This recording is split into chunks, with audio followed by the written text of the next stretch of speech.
नमस्कार दोस्तों, मैं Ranjana Awasthi motivational audio book and Hindi tricky specialist में आपका स्वागत है।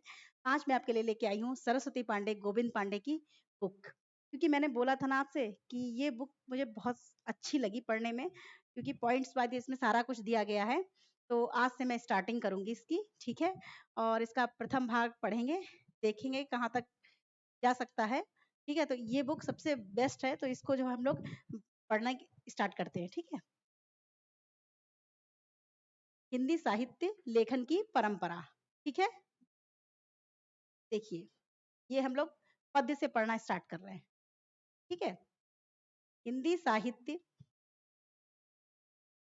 हिंदी साहित्य के इतिहास लेखन का सबसे पहला प्रयास फ्रेंच विद्वान गार्सा दा तासी ने किया था।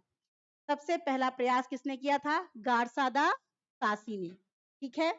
सबसे पहला प्रयास प्रयास अगर पूछे तो सबसे पहले आप यही बताएंगे, फ्रेंच विद्वान गार्सा दा तासी ने किया था, ठीक है? नेक्स्ट देखते हैं, गार्सा दा तासी ने अपनी पुस्तक की रचना फ्रेंच भाषा में की थी। किसमें की थी? गार्सा दा तासी ने फ्रेंच भाषा में, ठीक है? नेक्स्ट देखते हैं, तासी ने अपनी पुस्तक का नाम इस्तवार दा लिटरेचर हिंदुस्तानी रखा, ठीक है? नेक्स्ट है, यह पुस्तक 2 भागों में विभाजित थी। कौन सी? इस्तवार दा लिटरेचर हिंदुस्तानी, ये 2 भागों में विभाजित थी, ठीक है? जिसका प्रकाशन क्रमशः 1839 एंड 1847 में हुआ था, ठीक है? किसमें हुआ था? 1839 और 1847 में। नेक्स्ट क्या है? यह ग्रंथ ग्रेट ब्रिटेन और आयरलैंड की प्राच्य साहित्य अनुवादक समिति की ओर से पेरिस में मुद्रित की गई थी। कहाँ हुई थी? पेरिस में, ठीक है? फिर है इस्तवार द हिंदुस्तानी द्वितीय संस्करण में 3 भाग आए। इसका प्रकाशन कब हुआ था? 1871 में हुआ था।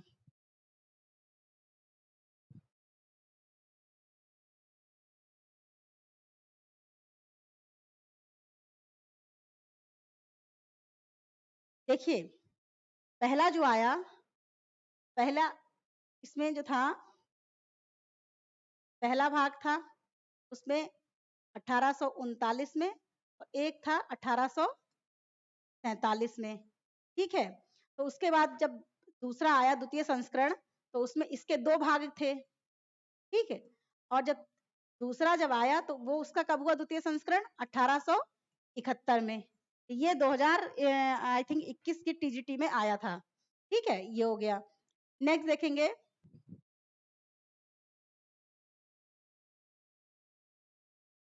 तासी ने अपनी पुस्तक में हिंदी और उर्दू के अनेक कवियों का विवरण अंग्रेजी वर्ण क्रमानुसार किया है, ठीक? एक था वर्ण, एक था आपका काल क्रमानुसार, ठीक है? तो वर्ण क्रमानुसार के द्वारा गारसादा तासी ने किया था। तो इसमें हिंदी और उर्दू के अनेक कवि थे, ठीक है? तो ये अंग्रेजी वर्ण क्रमानुसार यानी अल्फाबेटिकल ABCD के द्वारा किया गया। क्या था? गारसा दातासी के ग्रंथ में कुल 738 कवि थे। कितने थे? 738 कवि, जिसमें हिंदी के 72 कवि थे और बाकी सब उर्दू के थे, ठीक है? तो 738 कवि जो थे हिंदी के थे, ठीक है?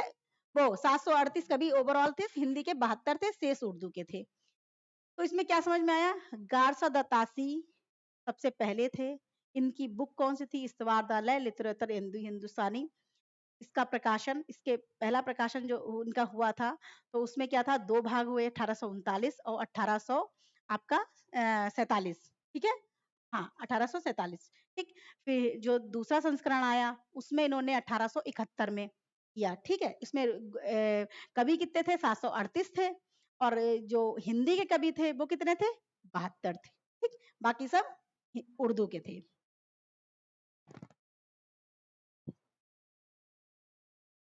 लक्ष्मी सागर वार्ष्णेय, हाँ, डॉक्टर लक्ष्मी सागर वार्ष्णेय ने तासी के ग्रंथ का किसके ग्रंथ का? तासी के, गारसादा तासी के ग्रंथ का, लक्ष्मी सागर वार्ष्णेय ने तासी के ग्रंथ का हिंदी अनुवाद किसमें कर दिया था? हिंदुई साहित्य का इतिहास नाम से, हिंदुई साहित्य का इतिहास नाम से 1952 ईस्वी में किया था। कब किया था? 1952 में, 1952। ठीक, फिर क्या है? तासी की पुस्तक इस्तवार द ललित्र एंदुई हिंदुस्तानी में एंदुई के लिए हिंदवी हिंदी और एंदोस्तानी के लिए हिंदुस्तानी उर्दू अर्थ प्रयुक्त होता है। ठीक, नेक्स्ट देखते हैं। हिंदी साहित्यिक इतिहास लेखन की परंपरा में हिंदी भाषा में लिखा गया प्रथम ग्रंथ महेश दत्त शुक्ल द्वारा रचित भाषा काव्य संग्रह है। ठीक है, महेश दत्त शुक्ल ने प्रथम ग्रंथ, हिंदी भाषा में प्रथम ग्रंथ, लैंग्वेज में हिंदी भाषा में लिखा गया प्रथम ग्रंथ महेश दत्त शुक्ल द्वारा रचित है, भाषा काव्य संग्रह। इसका सन क्या था? 1873 में। कब था? 1873 में। ठीक है, लक्ष्मी सागर वार्ष्णेय ने कब किया था इनका ट्रांसलेशन? 1952 में। ठीक है, 1839, 47, 71 और ये लक्ष्मी सागर वार्ष्णेय 1952 और आपका भाषा काव्य संग्रह 1873 ईस्वी में। ठीक है, अच्छा दूसरा क्या था? नवल किशोर प्रेस लखनऊ से हुआ था इसका प्रकाशन। ठीक है, नेक्स्ट देखते हैं।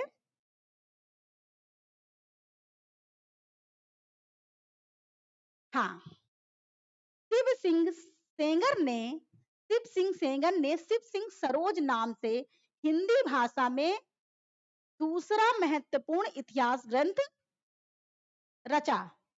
पहला किसने लिखा था? महेश दत्त शुक्ल ने भाषा काव्य संग्रह 1873 में। ठीक है, और शिव सिंह सेंगर ने दूसरा जो आया वो किसने लिखा? शिव सिंह सेंगर ने शिव सिंह सरोज लिखा, जो कि हिंदी भाषा में दूसरा महत्वपूर्ण था। पहला तो महेश दत्त शुक्ल का था और दूसरा शिव सिंह सेंगर का था।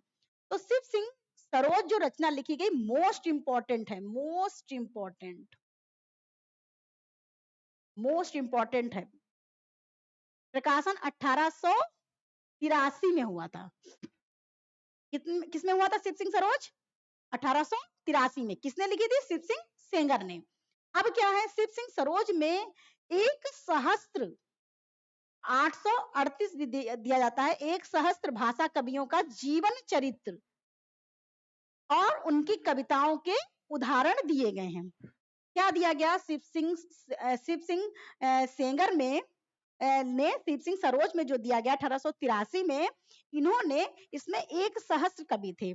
तो 1 सहस्त्र अगर 1000 लिखा हो तब भी सही है, 838 अगर दिया है तो 838 बिल्कुल राइट है। ठीक है, और इसमें इन्होंने दिया क्या था? जीवन चरित्र दिया था। ठीक है, और आपकी कविताओं के उदाहरण थे। नेक्स्ट देखते हैं 1888 में, वेरी इंपॉर्टेंट क्वेश्चन। ईस्वी में एशियाटिक सोसाइटी ऑफ बंगाल की पत्रिका के विशेषांक के रूप में ग्रियर्सन द्वारा रचित the modern vernacular literature of Hindustan का प्रकाशन हुआ था। अब क्या समझ में आया? देखिए 1888 में ग्रियर्सन ने the modern vernacular literature of Hindustan को लिखा, प्रकाशन किया। किसमें? एशियाटिक सोसाइटी ऑफ बंगाल की पत्रिका में। ठीक है ना?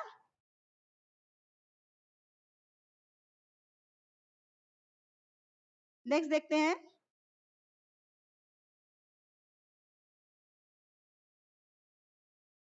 प्रकाशन हुआ।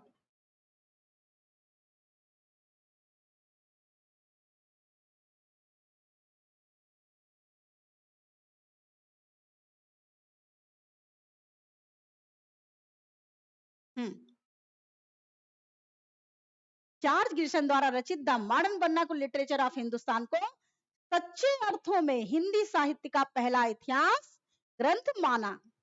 किसको माना? सच्चे अर्थों में। इसको हम कंफ्यूजन बिल्कुल दूर कर दे रहे हैं आपका। देखिए कैसे याद करेंगे, बहुत कंफ्यूजन होता है। देखिए क्रिएशन, मैंने पहले भी बताया था घटना चक्र में जब आया था, सन, सन मीन्स पुत्र। तो सच्चे अर्थों में आजकल के बच्चे कैसे होते हैं, मॉडर्न होते हैं। कैसे होते हैं, मॉडर्न होते हैं, ठीक है। और सच्चे अर्थों में माँ बाप उनको प्यार करते हैं, कोई दिखावा नहीं करते। तो जॉर्ज क्रिशन द्वारा रचित the modern vernacular literature of Hindustan को सच्चे अर्थों में हिंदी साहित्य का पहला ग्रंथ माना गया, पहला इतिहास ग्रंथ माना गया। नेक्स्ट है, ग्रियर्सन ने, सन ने अपने ग्रंथ में 952 कवियों को शामिल किया, ठीक है ना, 952 कवियों को सम्मिलित किया।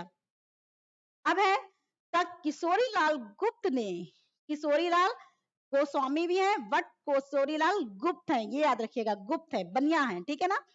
तो the modern vernacular literature of Hindustan का हिंदी साहित्य का प्रथम इतिहास, हिंदी साहित्य का प्रथम इतिहास शीर्षक से हिंदी अनुवाद किया, जिसका प्रकाशन 1957 में हुआ। ठीक, देखिए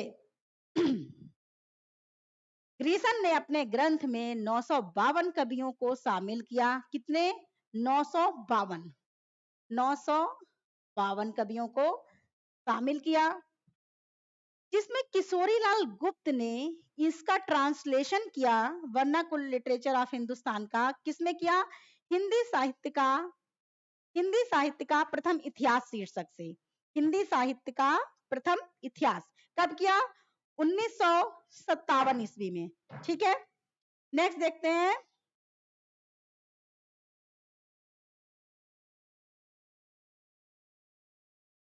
हाँ,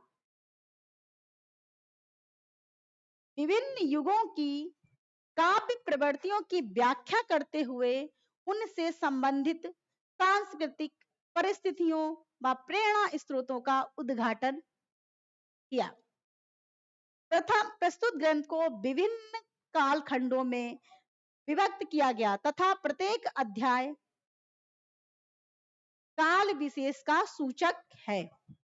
नेक्स्ट है, जॉर्ज ग्रिशन ने, जॉर्ज ग्रिशन ने, सन ने प्रथम बार हिंदी साहित्य का भाषा की दृष्टि से, किसकी, हिंदी साहित्य का भाषा की दृष्टि से क्षेत्र निर्धारण करते हुए संस्कृत, प्राकृत, अरबी, फारसी मिश्रित उर्दू को उससे पृथक किया। क्या समझ में आया, देखिए ग्रिशन ने प्रथम बार हिंदी साहित्य का भाषा की दृष्टि से, हिंदी साहित्य की भाषा की दृष्टि से निर्धारण करते हुए संस्कृत, प्राकृत, संस्कृत, प्राकृत और अरबी फारसी मिश्रित जो उर्दू थी उसको उन्होंने अलग करना चाहा, उर्दू को उन्होंने अलग करना चाहा, ठीक है। हिंदी साहित्य के विकास क्रम का निर्धारण चारण काव्य, धार्मिक काव्य, प्रेम काव्य और दरबारी काव्य के रूप में किया गया, ठीक है। नेक्स्ट है,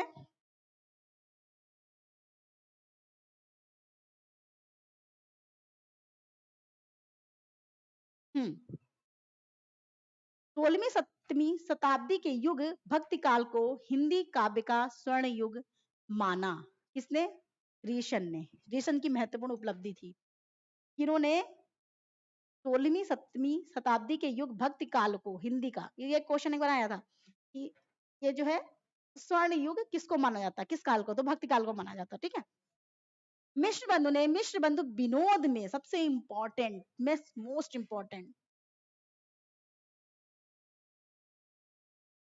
मिश्र बंधु ने मिश्र बंधु विनोद नामक इतिहास ग्रंथ की रचना की।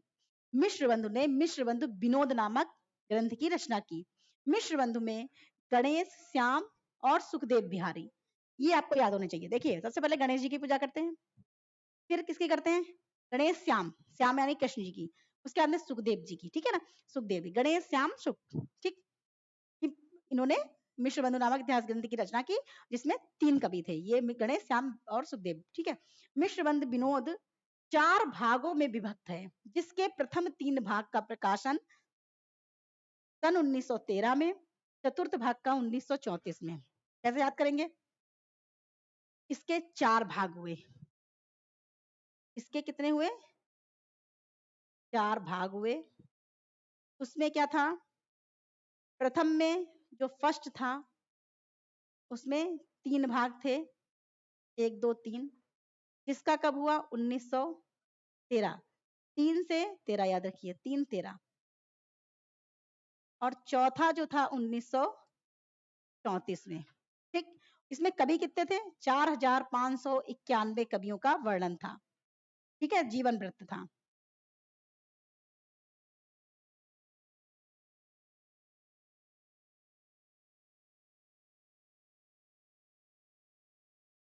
इसमें अनेक अज्ञात इसमें अनेक अज्ञात कवियों को प्रकाश में लाने के साथ ही उनके साहित्यिक महत्व को स्पष्ट करने का प्रयास किया गया। मिश्र बंधु विनोद में कवियों का सापेक्षिक महत्व निर्धारित करने के लिए उनकी 4 श्रेणियां बनाई गई। हिंदी साहित्यिक इतिहास लेखन की परंपरा में आचार्य रामचंद्र शुक्ल, अरे मोस्ट इंपोर्टेंट, आचार्य रामचंद्र शुक्ल द्वारा रचित हिंदी साहित्य का इतिहास का स्थान सर्वोच्च है। और ये जो था हिंदी साहित्य का इतिहास 1929 में इन्होंने किया था। ठीक है, आचार्य शुक्ल की इतिहास मूलतः आचार्य शुक्ल का इतिहास मूलतः नागरी प्रचारणी सभा द्वारा प्रकाशित हिंदी शब्द सागर की भूमिका के रूप में हिंदी साहित्य का विकास हिंदी साहित्य का विकास के नाम से सन 1929 में प्रकाशित हुआ। ठीक है, हिंदी साहित्य के इतिहास में 1000 कवियों और लेखकों को शामिल किया गया। हिंदी साहित्य के इतिहास में कितने थे? 1000 कवियों को और लेखकों को शामिल किया गया।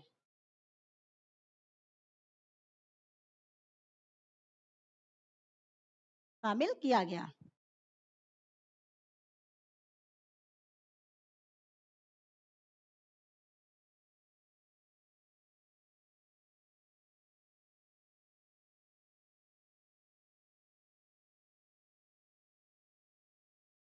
ठीक है, हाँ,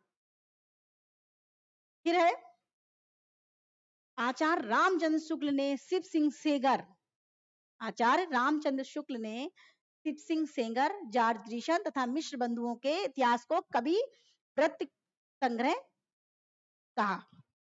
रामचंद्र शुक्ल ने शिव सिंह सेंगर, ऐसे समझिए, रामचंद्र शुक्ल ने शिव, सन और मिश्र के इतिहास को कवि वृत्त संग्रह की उपाधि दी।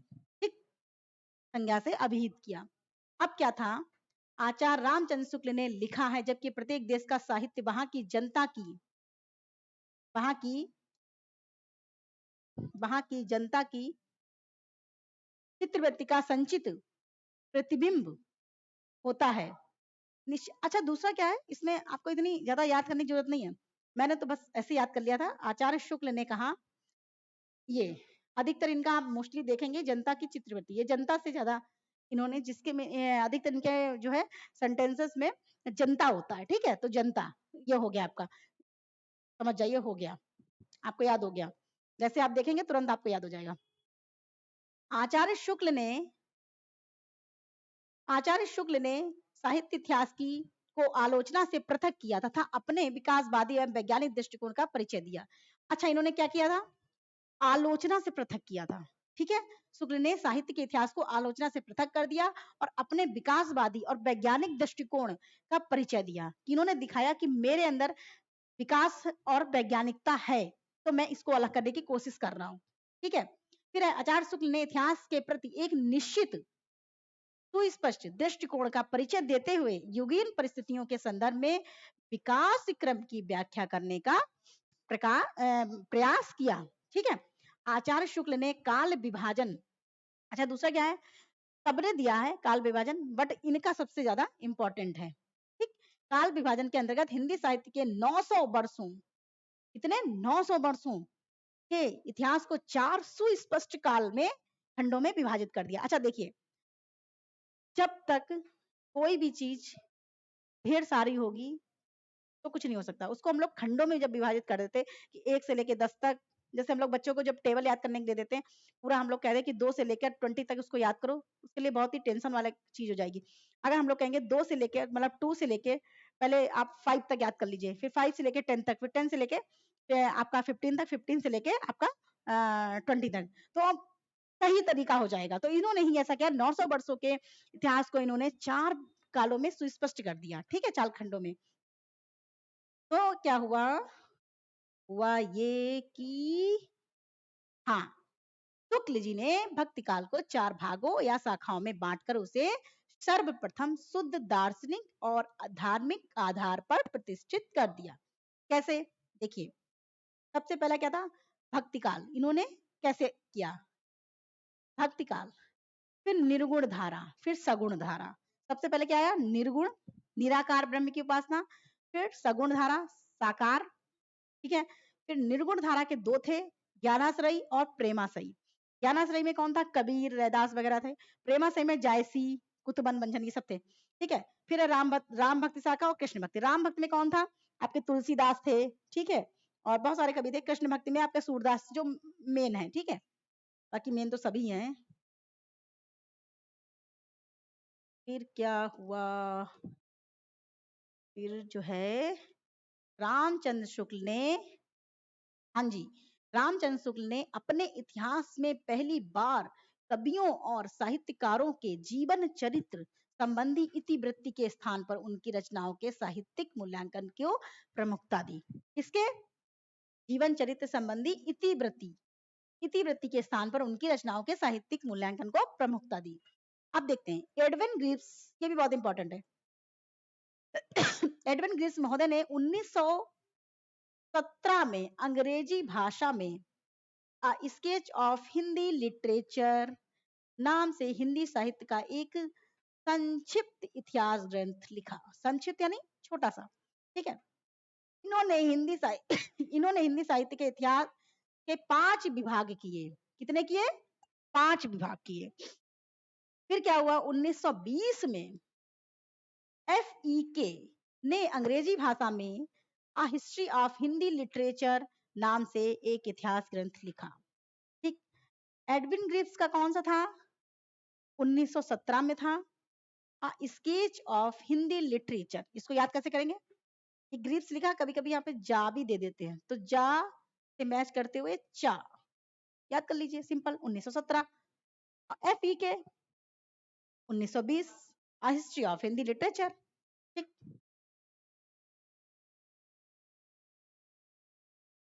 फिर है तजकिराई सुराई हिंदी 1848 नामक इतिहास ग्रंथ और मौलवी करीमुद्दीन द्वारा लिखा गया। किसके द्वारा लिखा गया? देखिए, ये आ चुका एक बार है। तजकिराई सुराई हिंदी किसके द्वारा लिखा गया? करीमुद्दीन के द्वारा, ठीक है, मौलवी करीमुद्दीन द्वारा लिखा है। इसमें कुल कवि की संख्या कितनी थी? 1004 थी। कितनी थी? 1004, 1004, जिसमें हिंदी के कितने थे? 62 कवि।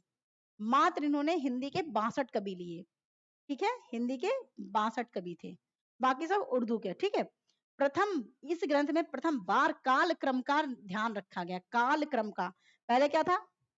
वर्ण, अब आया काल। काल क्रम का ध्यान किसने रखा?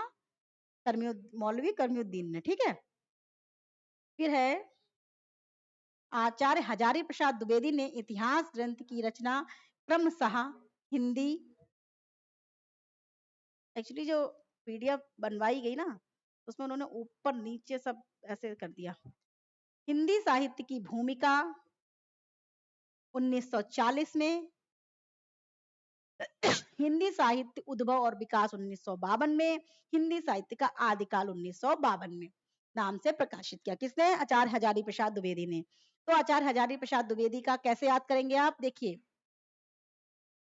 भूमि, उद और आदि 1940 और 1952 में, ये दोनों रचनाएं एक साथ की गई थी, ठीक है।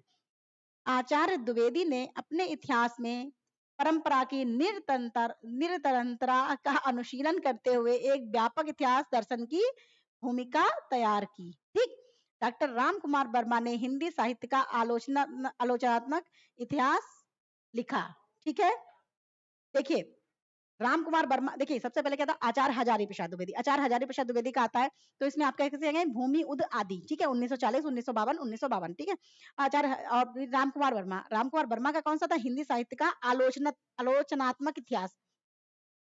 राम कुमार वर्मा जी जो है ये आलोचना बहुत करते थे, ठीक है, आलोचनाएं, बुराइयां, कुछ लोगों की आदत होती है ना बुराइयां करने की, ठीक है, कुछ लोगों की आदत होती है बुराई करने की, उनको उसी में आनंद मिलता है, ठीक है।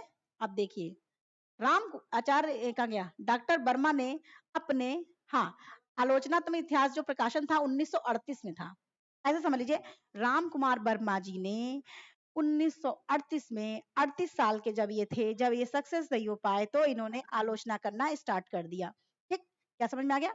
1938 में जब 38 साल के राम कुमार वर्मा जी थे, जब ये लोग कहते हैं ना कि 35 साल के बाद आजकल सक्सेस हो जाए तो ज्यादा अच्छा है तो 1938 में राम कुमार वर्मा जी सक्सेस नहीं हो पाए तो ये आलोचनाएं करने लगे, सिंपल। अब क्या है, डॉक्टर वर्मा ने अपने इतिहास ग्रंथ में 693 से 1693 तक की काल अवधि अर्थात संधि काल से लेकर भक्ति काल तक की अवधि को ही लिया है। अच्छा, दूसरा क्या है, ये इंपॉर्टेंट चीज है, ये इनका अपूर्ण है, अपूर्ण माना गया इनको, ठीक, क्योंकि इन्होंने आधा अधूरा ही किया। इन्होंने क्या किया, सिर्फ 693 से 1693 तक ही इन्होंने लिया, जिसमें इन्होंने संधि काल से लेकर भक्ति काल, बाकी का चला गया, रीति काल और आधुनिक काल वगैरह इन्होंने नहीं किया, इनको इंटरेस्ट नहीं था, क्योंकि ये सक्सेस नहीं हो पाया 1938 में, 38 साल में, ऐसे समझ लीजिए। डॉक्टर वर्मा ने संपूर्ण ग्रंथ को 7 प्रकरण में विभक्त किया, कितने, 7 प्रकरण में, ठीक। डॉक्टर वर्मा ने स्वयंभू को, जो कि अपभ्रंश के सबसे पहले कवि हैं, हिंदी का पहला कवि मानते हुए इन्होंने हिंदी साहित्य का आरंभ 693 ईस्वी में स्वीकार किया। क्या समझ में आई बात, देखिए राम कुमार वर्मा ने स्वयंभू को, जो अपभ्रंश के स्वयंभू हैं, उनको पहला कवि माना, पहली चीज, तब 693 ईस्वी में, ठीक है, 693 ईस्वी से इन्होंने इसको स्वीकार करा था, ठीक है। दूसरा क्या है, नागरी प्रचारणी सभा से हिंदी साहित्य का बृहद इतिहास, ठीक है, बृहद इतिहास का प्रकाशन 16 खंडों में, ये भी आ चुका एक बार है, इंपॉर्टेंट। नागरी प्रचारणी सभा में हिंदी साहित्य का बृहद इतिहास था।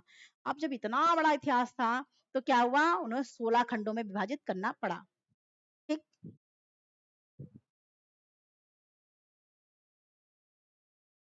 अनेक विद्वान ने अलग अलग खंडों का संपादन कार्य किया, जो कि इस तरीके से हैं, देखिए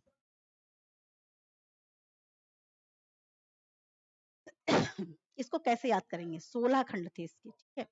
देखिए प्रथम 3 4 5 6 7 8, ये तो हिंदी साहित्य की पीठिका, देखिए पीठिका किसने की थी, ये प्रथम खंड, दूसरा खंड, तीसरा खंड, इस टाइप से है 16 खंड, बट इसमें ये आ सकता है कि हिंदी साहित्य की पीठिका के कौन थे संपादक, ठीक है,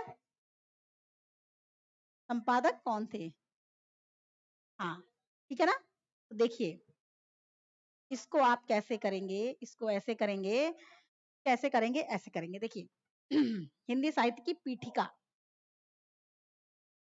पीठिका डॉक्टर राजबली पांडे। अब देखिए इसकी ट्रिक कैसे बनाएंगे, पीठिका जो है, पीठिका यानी पीठ, पीठिका, पीठ पे जैसे नहीं छोटे छोटे बच्चे होते तो हम मम्मी पापा के सबके जो पीठ पे बैठ जाते हैं, तो वो क्या सोचते हैं कि हम इस पे थोड़ा सा राज कर लें, क्या कर लें, राज कर लें, छोटे छोटे बच्चे जो होते हैं, ठीक है ना। तो पीठिका यानी पीठ पे कौन बैठा, छोटे छोटे बच्चे बैठ जाते हैं राज करने के लिए, इसको ऐसे इंडिकेट करिए, राज करने के लिए।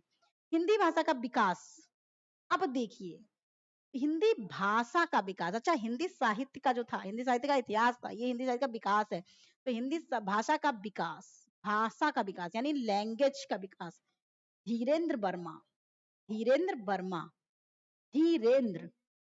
अब हिंदी भाषा का विकास जो होगा, विकास भी, किसी भी चीज का विकास होगा ना तो एकदम तेजी से तो नहीं होगा ना, तो धीरे धीरे होगा, कैसे होगा, धीरे धीरे होगा। तो ये क्या हो गया, हिंदी हिंदी भाषा का विकास धीरे धीरे। अब आदिकाल आया। अब देखिए आदिकाल आया, तो आदिकाल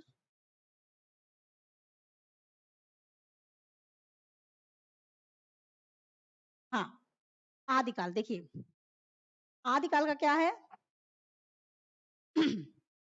करुणापति त्रिपाठी व वासुदेव सिंह। देखिए आदिकाल, आदि, आदि पंडित करुणापति त्रिपाठी व वासुदेव। अब आदि मीन्स इसको हम लोग इंडिकेट कर लेते हैं, आदि मीन्स क्या होता है, बहुत ज्यादा, आदि, ठीक है ना, आदि माने बहुत ज्यादा। तो बहुत ज्यादा, सबसे ज्यादा जो है प्यार मोहब्बत कौन करता है, पति, करुणापति, उनके अंदर करुणा बहुत होती है, करुणापति। क्या, आदि, आदिकाल ऐसा समझ लीजिए, आदिकाल से चला आ रहा है, जब से शादियां मनु और श्रद्धा शत्रुपा जो भी थी, ठीक है, मनु और शत्रुपा, तो जो है आदिकाल से चला आ रहा है कि पतियों के अंदर करुणा होती है, ठीक है, करुणा पति त्रिपाठी व वासुदेव सिंह। ठीक। अब भक्ति काल का निर्गुण भक्ति देखिए, एक सगुण है एक निर्गुण है, निर्गुण यानी निराकार ब्रह्म, ठीक है। इसमें क्या है, परशुराम चतुर्वेदी। इसको कैसे याद करेंगे, देखिए परशुराम, देखिए परशुराम अच्छा देखिए निर्गुण यानी कि परशुराम जो थे एक महापुरुष मान लीजिए, ठीक, भगवान तो नहीं थे लेकिन निर्गुण। जो भगवान होते हैं उनको हम लोग क्या बोलते हैं, हम लोग सगुण में भगवान को बोलते हैं। निर्गुण यानी संत मान लीजिए, संत थे, ठीक है। तो निर्गुण जो थे ये कौन थे, परशुराम जी थे, ठीक। अब देखिए सगुण, सगुण भक्ति किसकी थी, देवेंद्र नाथ। अच्छा देवेंद्र, देखिए देवेंद्र नाथ शर्मा एवं विजेंद्र स्नातक। अब देवेंद्र जो थे, देवेंद्र किसको कहा गया, इंद्र को कहा गया, इंद्र को। तो ये सगुण में थे, कहीं भी पहुंच जाते थे, नारायण नारायण नहीं, नारायण तो वो नारद जी करते थे। इंद्र, इंद्र मीन्स भगवान, ठीक है। देवेंद्र, देवेंद्र मीन्स इंद्र मान लीजिए, देवेंद्र इंद्र, ठीक है। तो ये क्या कहते थे, बारिश कर देते थे, मतलब इतना प्रसन्न हो जाते थे कि बारिश कर दिया, किसी नाराज हो गया तो बारिश कर दिया, ठीक है। मान रहे ट्रिक है खाली, ठीक है। सगुण में कौन है आया, देवेंद्र आए, ये बारिश करते थे, झमाझम बारिश, झमाझम बारिश, ठीक है। ये हो गया। अब आया रीतिबद्ध, रीतिबद्ध यानी रीतिकाल, रीतिबद्ध। अब रीतिबद्ध यानी रीतियों में बंधा हुआ, यानी कि रीतियों में बंधा हुआ कौन होगा, डॉक्टर नगेंद्र, नाम ही बड़ा बंधा हुआ लग रहा ना, डॉक्टर नगेंद्र जी थे, ठीक है। तो रीतिबद्ध डॉक्टर नगेंद्र अच्छा एक्चुअली नगेंद्र हमारे एक नागेंद्र है, पार्षद हैं, ठीक है ना। तो उनसे मैंने थोड़ा सा ट्रिक ली है कि नागेंद्र जो पार्षद हैं, ठीक है ना, तो लिखना उचित नहीं है। तो वो पार्षद हैं, तो वो क्या करते हैं कि जैसे कहते हैं कि पहले आधार कार्ड लेके आओ, ठीक है, रीतियों में बंधे हुए हैं, आधार कार्ड लाओ और आयुष्मान कार्ड लाओ, तब मैं लिख के दूंगा, तब जाके जो है आप अपना इलाज करवाना, ठीक है। तो रीतियों में बंधे थे। अब देखते हैं रीति मुक्त। अब रीति मुक्त का क्या है, देखिए रीति मुक्त मीन्स क्या है, फ्री, फ्री, फ्री कौन था, भागीरथी, भागीरथ माने जो बारिश वारिश का चक्कर था ना, कि वो पार्वती जी को लेके आए थे, भागीरथी धरती पे उतारा था ना, कुछ ऐसा था। तो मुक्त जो है, रीति मुक्त, भागीरथी जो थे वो मुक्त थे, ऐसे समझ लीजिए, भागीरथी जो थे वो मुक्त थे, वो बंधे हुए नहीं थे, जब मर्जी आती थी तब इधर उधर जाने लगते थे। अब क्या आया, हिंदी साहित्य का अभ्युत्थान, डॉक्टर विनय मोहन शर्मा। देखिए भारतेंदु काल, जो कि संवत 1900 से 1950 ईस्वी तक, विक्रम संवत तक चला, ठीक है। इसमें आया विनय मोहन, आप लोगों को आराम से याद हो जाएगा, बस एक बार और सोच लीजिएगा, हिंदी साहित्य का अभ्युत्थान। अब देखिए विनय मोहन, विनय और मोहन। अब देखिए मोहन और विनय, भारतेंदु काल, अभ्युत्थान अगर आ जाए तो आप क्या करेंगे, भारतेंदु काल का कि उत्थान के लिए क्या, किसी भी उत्थान के लिए, किसी भी मतलब कहीं भी ऊंचे पद पे जाने के लिए, उत्थान के लिए एक पतन होता है, एक उत्थान होता है। तो उत्थान के लिए विनय मोहन, किसी की भी हम लोग विनय करेंगे, ठीक है, किसी की भी विनय कर लेंगे, अरे भैया मेरा काम कर दो प्लीज, मेरा काम कर दो ना। तो उत्थान के लिए, किसी भी उत्थान के लिए हम लोग विनय कर लेंगे, भैया थोड़ी देर के लिए प्लीज प्लीज, ठीक है, कर लेंगे, क्या जाता, जहाँ अपना काम बनता आगे, डैश डैश डैश, ठीक है। द्विवेदी काल, उत्कर्ष काल, द्विवेदी काल का उत्कर्ष काल है। उत्कर्ष काल में क्या है, हाँ द्विवेदी काल, द्विवेदी काल लग गया। द्विवेदी काल का है पंडित सुधाकर पांडे और डॉक्टर नगेंद्र उत्कर्ष काल के थे। तो द्विवेदी काल के कौन है, पंडित सुधाकर पांडे। अब देखिए द्विवेदी काल, एक्चुअली मैंने इसको ऐसे टिक बनाई, एक लोग जानने वाले हैं, तो वो उनका नाम है सुधा, ठीक है, और वो क्या है, द्विवेदी हैं, तो सुधा द्विवेदी। आप भी ऐसे कहीं ना कहीं लिंक कर सकते हैं, जो भी आपके रिलेटिव हो, अगर मैच कर जा रहा है, या उनका कास्ट मैच कर रही, या आपकी नाम मैच कर रहा, कुछ भी, एनीथिंग। तो सुधाकर पांडे, सुधा द्विवेदी, ठीक। उत्कर्ष काल, उत्कर्ष माने क्या होता है, बहुत ही ज्यादा खुशी।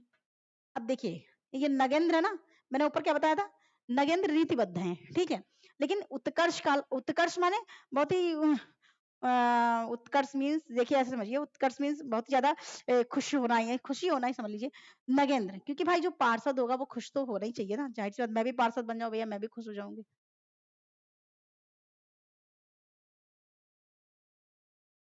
हाँ देखिए, उत्कर्ष काल काव्य, अब इसमें क्या है, उत्कर्ष काल काव्य में नगेंद्र हो गए, उत्कर्ष काल नाटक, एक तो आपका आ गया काव्य, तो काव्य में तो नगेंद्र हो गए।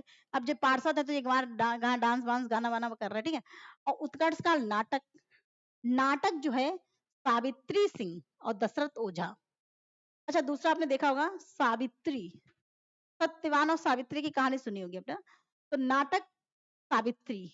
अब भैया अम, जब सावित्री, जब सत्यवान सावित्री, जब उनका पुत्र नहीं, नहीं सत्यवान सावित्री की कहानी थी कि जो यमराज के पास जब चले गए, तो वो जो वो रोने गाने लगी, तो लोग कहने लगे ये तो बहुत ही तुम ज्यादा नाटक कर रही हो, क्यों भैया नाटक कर रही हो, मतलब किसी का आदमी निपट जाए और वो कहे कि नाटक कर रही हो, तो जो है सावित्री नाटक। अब कथा साहित्य, ये 13वां, ठीक है। कथा साहित्य का क्या है, निर्मला जैन, निर्मला। अब कोई भी कथा आप लोग सुनेंगे, कहीं भी जाएंगे, भागवत कथा सुनेंगे, कहीं भी जाएंगे तो निर्मल मन से जाएंगे, गंदे मन से तो नहीं जाएंगे। वहां पे बैठे होंगे तो सिर्फ वही होता ना कि जिसके साथ में रहो, जैसे रहो वैसे ही संगति हो जाती है। तो उसमें क्या है कि डॉक्टर साथ में रहोगे तो डॉक्टर वाले गुण, आप दवाइयां सीख जाएंगे, पंडित साथ रहेंगे तो मंत्र सीख जाएंगे। वैसे ही कथा में जब आप गए तो निर्मल मन था, शुद्ध मन था, कि वहां राधे कृष्ण वहां करने लगे, ठीक है, ओके। फिर है,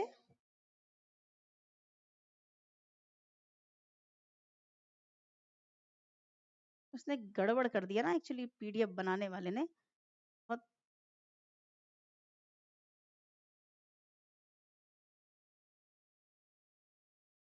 बहुत ज्यादा खिसकाना पड़ रहा है। चलिए मैं इनको थोड़ा सा सुधरवा लूंगी। एक्चुअली मेरे हस्बैंड भी कंप्यूटर के हैं, बट मैंने उनसे नहीं करवाया,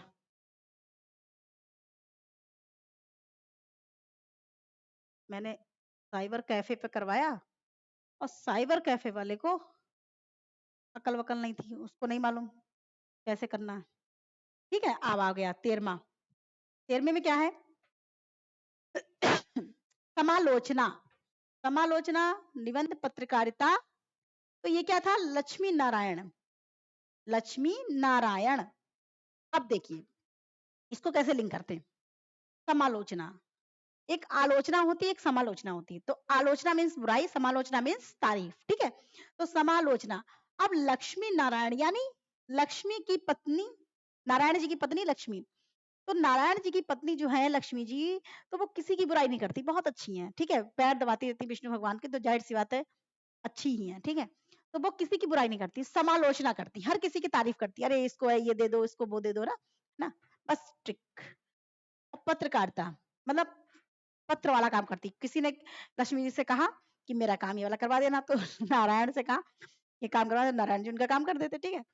तो उसके बाद में क्या है, अद्यतन काल। अद्यतन काल का क्या है, हरवंश लाल।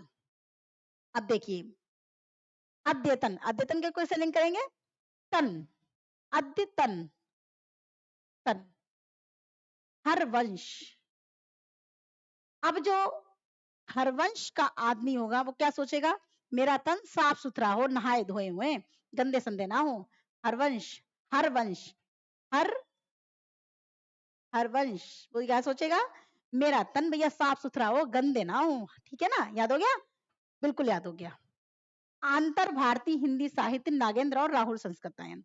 अब देखिए आंतर भारतीय, इसको आंतर याद रखिए, आंतर, आंतर को कैसे याद रखेंगे, नागेंद्र और राहुल, तो नागेंद्र होंगे तो जाहिर बात राहुल होंगे ही होंगे, ठीक है।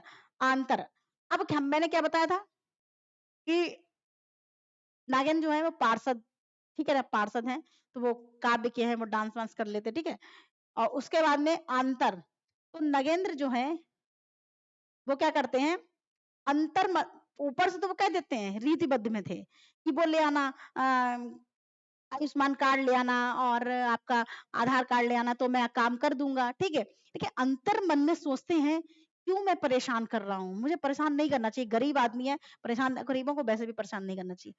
अंतर भारतीय, ठीक है, अंतर ही अंतर मन में सोचते नागेंद्र कि जो है उसको मैं परेशान ना करूं, लेकिन उनको करना पड़ता है क्योंकि उनके पास भी लिखित पढ़ित सब चीजें होती हैं, ऐसे नहीं किसी का काम किया जा सकता जब किसी भी पद पे आप होते हैं। तो 16वां क्या है, लोक साहित्य, लोक, कृष्णदेव उपाध्याय, कृष्णदेव। देखिए लोक, लोक को कैसे याद रखेंगे, लोक साहित्य को कृष्णदेव, कृष्ण जी जो है, कृष्णदेव यानी कृष्णदेव जो हैं, तो कृष्णदेव क्या करते, लोग हर जगह पहुंच जाते थे, मटकी उटकी फोड़ने हर जगह वो चोरों की तरफ पहुंच जाते थे, खाने मक्खन, उनको मक्खन बहुत पसंद था, ठीक है ना। तो वो मक्खन खाने कृष्ण जी कहाँ पहुंच जाते थे, हर लोक में पहुंच जाते थे, चाहे जहां हो, लेकिन वो लोक में उनको पहुंचना है तो पहुंचना, मक्खन से उन्हें बहुत प्यार था, ठीक है। नेक्स्ट देखते हैं, डॉक्टर धीरेन्द्र वर्मा, हाँ, डॉक्टर धीरेन्द्र वर्मा ने विभिन्न विद्वानों के सामूहिक सहयोग से हिंदी साहित्य नामक इतिहास ग्रंथ का संपादन कार्य किया। डॉक्टर धीरेन्द्र वर्मा ने विभिन्न विद्वानों के सामूहिक सहयोग से हिंदी साहित्य नामक इतिहास ग्रंथ का संपादन किया, ठीक, धीरेन्द्र वर्मा ने, ठीक। अब इस ग्रंथ में संपूर्ण हिंदी साहित्य को 3 कालों में विभक्त किया गया। धीरेन्द्र वर्मा के इसको 3 कालों में, आदिकाल, मध्यकाल और आधुनिक काल, ठीक। धीरेन्द्र वर्मा ने 3 कालों में किया हिंदी साहित्य को, आदिकाल, आदि, मध्य और आधुनिक, ठीक। अब हम आपको और भी ट्रिक अच्छे से बताते हैं, देखिए ये तो बहुत ही इंपॉर्टेंट है, बहुत ही इंपॉर्टेंट है, इसका तो कहना क्या, एक क्वेश्चन तो मिलना ही मिलना है इससे, एक क्वेश्चन तो मिलना ही मिलना है, मोस्ट मोस्ट इंपॉर्टेंट, जितनी बार मोस्ट लिखो वो भी कमी है। कैसे, देखिए मैं बताती हूँ, सबसे डिफिकल्ट चार्ट है ये, जिसको याद हो गया समझिए ऊपर, काव्य धारा, धारा, धारा से राहुल, ठीक है, राहुल की लड़की है उसका नाम क्या है, राधा, उल्टा कर लीजिए आप, राहुल की लड़की है उसका नाम क्या है, राधा। हिंदी साहित्य का इतिहास, हिंदी साहित्य का इतिहास एक था आपका रामचंद्र शुक्ल का 1929 में, और एक आ गया हिंदी साहित्य का इतिहास डॉक्टर नगेंद्र ने। अब भैया ये पार्षद थे तो इनके अंदर कोई कमी तो थी नहीं, तो ये हिंदी साहित्य का इतिहास भी लिख देंगे, रामचंद्र शुक्ल के बराबर पहुंचने की कोशिश करेंगे, लेकिन इनका 1973 में था, ठीक है। अब देखिए हिंदी साहित्य का वैज्ञानिक इतिहास, वैज्ञानिक कौन है, गणपति चंद्र, गणेश जी वैज्ञानिक हैं भैया, गणेश जी वैज्ञानिक ऐसे हैं कि इन्होंने क्या किया कि इनके जो, मतलब वो तो एक कहानी थी, रियल थी, तो इनके सूंड लगी हुई थी, ठीक है ना, हाथी की सूंड थी ना, तो हाथी के बच्चे की सूंड थी ना, तो वो जो है ये वैज्ञानिक हैं, ये समझ लीजिए वो वैज्ञानिक है, गणेश जी, गणपति, उसके बाद में है, इसके दो भाग हुए थे, दो भाग में प्रथम व द्वितीय खंड में 1965 में आई थी, ठीक है। हिंदी साहित्य का अतीत, अब देखिए अतीत, अतीत भी दो भागों में हुआ। आचार्य विश्वनाथ प्रसाद मिश्र, विश्वनाथ किसको बोलते हैं? बनारस में जो भगवान है, शंकर भगवान है, उनको विश्वनाथ बोलते हैं, ठीक है ना। विश्वनाथ, विश्वनाथ ममनाथ पुरारी ऐसे करके कुछ है ना। तो हिंदी साहित्य का अतीत, अतीत कौन जानता है? हमारा पिछला और आगे आने वाला अतीत जो भी है, विश्वनाथ भगवान जी जानते हैं, जो कि हमारे शंकर भगवान है, जिनसे मैं प्रभावित रहती हूँ, मैं प्रसन्न रहती हूँ, मैं पूजा करती हूँ, मैं अर्चना करती हूँ शंकर भगवान की, शंकर भगवान की भक्त हूँ। संवेदना, संवेदना का विकास, राम स्वरूप, ये तो थोड़ा सा मिलता जुलता नहीं ना, राम स्वरूप और संवेदना, तो ये राम संवेदना राम स्वरूप। अब देखिए इतिहास दर्शन, सबसे इंपॉर्टेंट और सबसे मस्त दर्शन, दर्शन हम लोग किससे करते हैं? विलोचन से, लोचन से, किससे करते हैं दर्शन? लोचन से करते हैं, आंखों से करते हैं, ठीक है। अब क्या है? हिंदी भाषा का विकास, अच्छा इनके तीन थे, देखिए इनके तीन थे। हिंदी भाषा का विकास 1924 में, हिंदी भाषा और साहित्य 1930 में, और हिंदी कोविद रत्न माला श्याम सुंदर दास की थी, ठीक। इसको तो आप याद कर लीजिए, ज्यादा अच्छा है। हिंदी भाषा का विकास, हिंदी भाषा और साहित्य, हिंदी कोविद रत्नमाला, ठीक। हिंदी भाषा का विकास, हिंदी भाषा और साहित्य, और हिंदी कोविद रत्नमाला श्याम सुंदर दास, इनके साथ छेड़खानी नहीं करेंगे, ठीक है। अब देखिए कोविद रत्नमाला दो भागों में विभाजित हुई थी, 1909 में और 1914 में। कोविद रत्नमाला दो भाग में, 1909 और 14, ठीक है। अब देखिए कोविद रत्नमाला इंपॉर्टेंट है वैसे श्याम सुंदर दास की, 1909 और 14, ठीक। राजस्थानी भाषा और साहित्य, मोतीलाल मेनरिया, देखिए राजस्थान का नाम मेनरिया है ना, देखिए मेनरिया, और राजस्थानी पिंगल साहित्य, ये दोनों जो है मेनरिया के ही हैं। और हिंदी वीर काव्य हिंदी वीर काव्य 1945 में, वीर काव्य किसका है? टीकम सिंह का। तो देखिए वीर, वीर कौन होगा? सिंह होगा ना, वीर जो है वो कौन है? सिंह है, सिंह यानी वीर, सिंह, सिंह शेर, शेर सबके सामने पहुंच जाएगा, वीर है। हिंदी काव्य शास्त्र का, देखिए काव्य शास्त्र का क्या है? काव्य शास्त्र भागीरथी, इसको ऐसे याद रखिए, काव्य शास्त्र यानी, इससे थोड़ा सा लग रहा होगा, देखिए काव्य शास्त्र और भागीरथी, वो नहीं गाना है, जटा बीच कलश जला प्रभा पाद तस्तरे बिलम, वो है आपका रुद्राष्टकम तो नहीं है ये, रुद्राष्टकम तो नमामि मीशा ने निर्माण रूपम है। अरे इसको कुछ बोलते, दिमाग से उतर गया। तो आधुनिक हिंदी का आदिकाल, देखिए आधुनिक हिंदी का आदिकाल श्री नारायण चतुर्वेदी, देखिए आधुनिक हिंदी का आदिकाल, आधुनिक हिंदी का आदिकाल श्री नारायण। अब देखिए आदिकाल में कौन आया? आदिकाल, आधुनिक हिंदी का आदिकाल नारायण। हम लोग आदिकाल से आधुनिक, देखिए ऐसे समझिए, चाहे आधुनिक काल हो चाहे आदिकाल हो, चाहे आधुनिक काल हो चाहे आदिकाल हो, हम लोग नारायण, श्री नारायण की पूजा करना नहीं भूलेंगे, क्योंकि भगवान से ही दुनिया है, ठीक। हिंदी साहित्य 20वीं शताब्दी, नंद दुलारे वाजपेयी, नंद दुलारे वाजपेयी, नंद दुलारे। अब देखिए जब 20 साल का बच्चा होता है तो माँ लोग उसको बहुत दुलार करती हैं, ठीक है ना, बहुत दुलार करती है, मेरा बच्चा है, ये है, क्योंकि ऐसी एज होती है, इसको प्यार करना चाहिए। 1900 वो क्या सॉरी, हिंदी साहित्य 20वीं शताब्दी, नंद दुलारे वाजपेयी 1945 में, 45 साल की माँ है और 20 साल के बच्चे को प्यार करेगी, जाहिर सी बात है। आधुनिक हिंदी साहित्य, अच्छा देखिए एक आधुनिक हिंदी का आदिकाल था, तो आदिकाल में आधुनिक और आदिकाल से हम लोग नारायण की पूजा करेंगे। और आधुनिक हिंदी साहित्य में क्या है? नंद दुलारे वाजपेयी, देखिए ये तो 20वीं शताब्दी का था, नंद दुलारे वाजपेयी, 20 मतलब 20 साल का बच्चा होगा तो नंद दुलार करेगी माँ, ठीक है। और आधुनिक हिंदी साहित्य का क्या है? आधुनिक, ओनली आधुनिक, नंद दुलारे वाजपेयी। अब आजकल जो होता है माएँ बहुत प्यार करती हैं, ठीक है? किंडर जॉय वगैरह ये सब दिलाती हैं, मैं भी दिलाती हूँ इसीलिए बता रही हूँ। आधुनिक हिंदी साहित्य नंद दुलारे वाजपेयी, ठीक है? आधुनिक काल में भी माएँ जो है दुलार करती हैं, ठीक? फिर क्या है?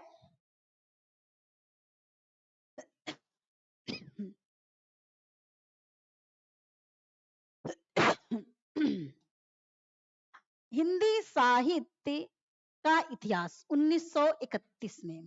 देखिए, किसका किसका था?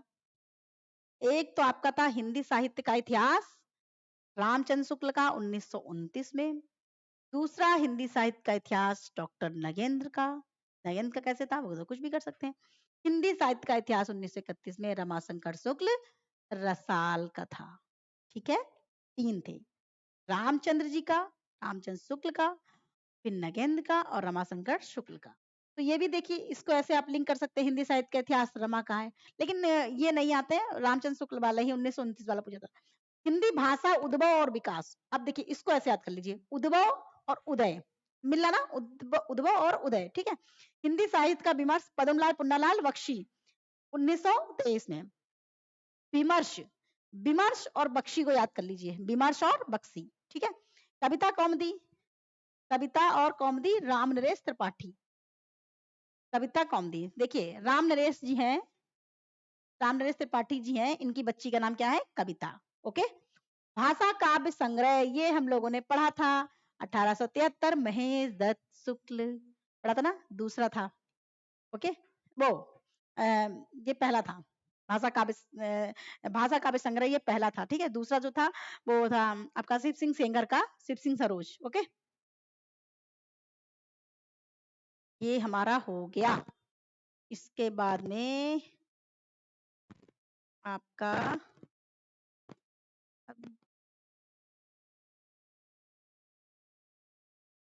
हाँ, यहाँ से बता दें, फिलहाल सारे बता दें, ठीक है ना? सारे बता दें, उसके बाद में देखिए, हिंदी साहित्य का विवेचनात्मक इतिहास। अब देखिए, विवेचना, सूर्य। अब क्या होता है, जब सूर्य नहीं निकलता है जाड़ों में तो लोग विवेचना करते हैं, बुराई करते हैं। गर्मी में निकलता है तो लोग बुराई करते हैं, बड़ी समस्या। ना सीधे चलते ना उल्टे चलते, लेकिन मौसम तो मौसम है।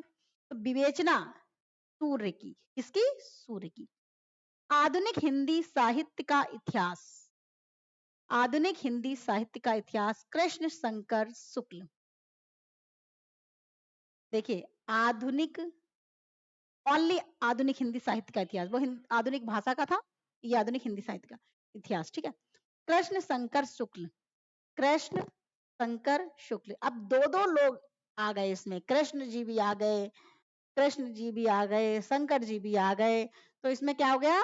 आधुनिक हिंदी साहित्य, यानी जबरदस्त दम लग गई, तो आधुनिक हिंदी साहित्य का इतिहास बना दिया गया 1934 में। Modern Hindi literature, modern Hindi literature 1939 में।